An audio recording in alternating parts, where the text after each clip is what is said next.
So there is a place where those that don't want God, God sends them. And there's a place that those that do want God, God sends them. And every now and then, because we don't think about eternity that much and because it's something that people put off, I think God gives us these windows, these peeps into what may happen after people die. And he's done that for us here in Montgomery. He's done it for us at Fresh Anointing. He's done it for us perhaps all over the place because one of our members, one of the people who go to this church, grew up in this church, had an experience where he actually left his body and he visited some places that today I want you to hear about. So Josh, would you come on up? And Pastor Miles, would you come up also? We're going to hear a story today that is a true story, a genuine story that's going to touch your life. Please have a seat here. So Josh, what do you remember? You may not remember all that, but what happened to you at that moment?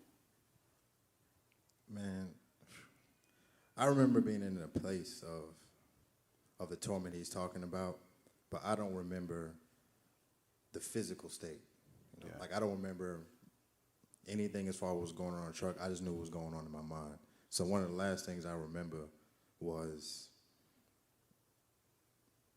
I was talking to her, boom, all of a sudden I went into like a tormented state, and that's one of the last things I remember clearly. I don't remember him. I couldn't see him praying, or I couldn't remember anything like that. I just know what I was going through internally. Okay. Yeah. All right, so did you at some point leave your body, or tell me what happened? Take us to what we couldn't see, what Dad couldn't see. Okay, so going from his point, when I started going through torment and he started praying and things like that, I felt myself falling. So the first thing you felt was yourself falling? Yes. Like But you're in a car. What do you mean? In my mind, I went into a place of like, I can see my body falling from my eyes. Wow. Yeah, like I can see what I'm seeing, but I can't react. It's like a sunken place. That's real. I know it's just movie and things like that, but that is real. That's because it's a point to where like you can hear and you can see, but everything is so distant, there's nothing you can do about it. And I felt myself falling away from my eyes. And then all of a sudden, I let myself go straight to hell. Straight where? Hell. Straight to hell. Mm-hmm. How do you know? How do you know? Before that point happened, my soul left my body.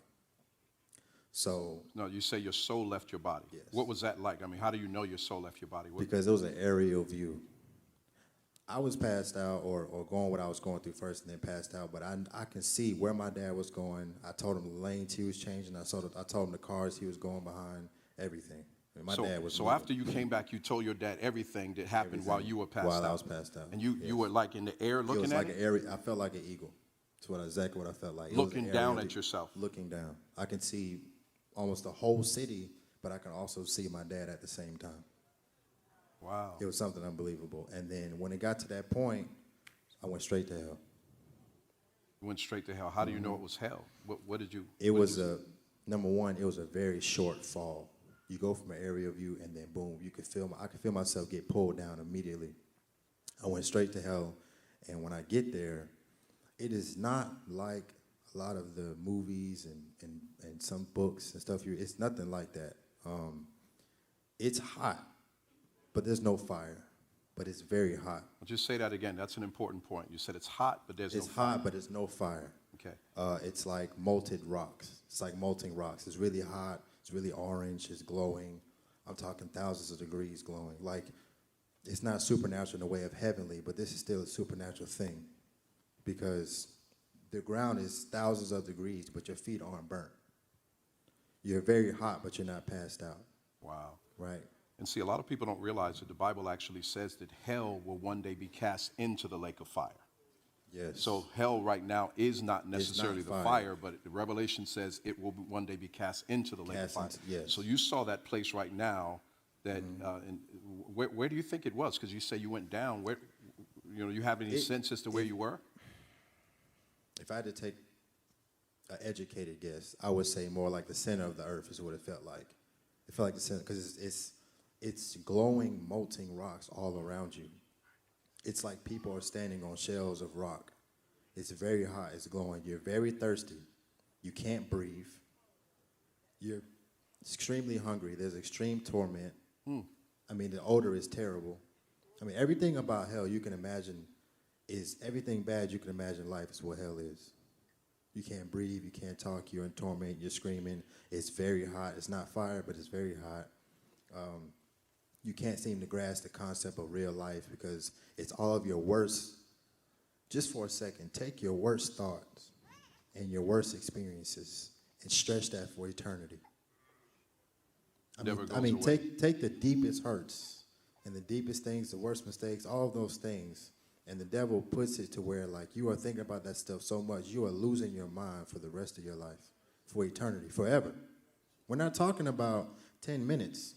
We're not talking about having a bad day or a bad week or a bad shift at work. We're talking about for as long as time could ever last, eternity, you're going through torment, losing your mind. Now, the Bible says that in that place, the worm dies not. And when you look at that word worm, it actually means your conscience.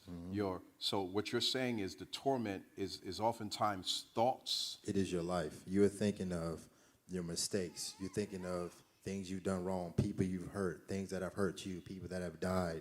You remember your life. Hell isn't a made up, he's just making you feel crazy. Everything you ever went through, even things that you didn't go through that you could have went through, he shows you. So in hell, not only are you hurt from the things you went through, but you're hurt because now you realize how good God really was to you.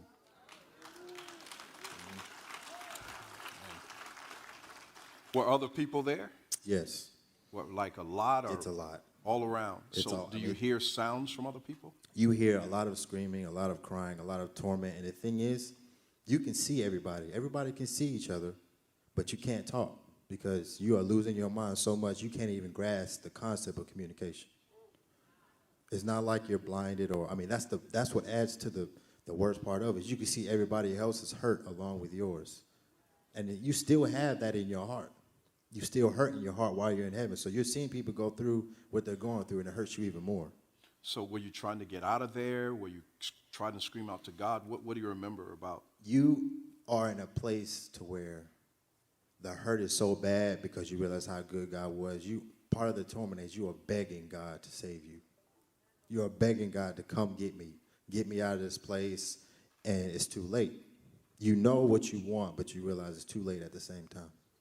Now, in Luke chapter 16, we have that passage where the guy from hell begins to cry out to Abraham in the bosom and say, would you dip your finger in some water and bring it down here because I'm tormented in this flame. I'm thirsty. So is that what you? Yeah, you're extremely thirsty.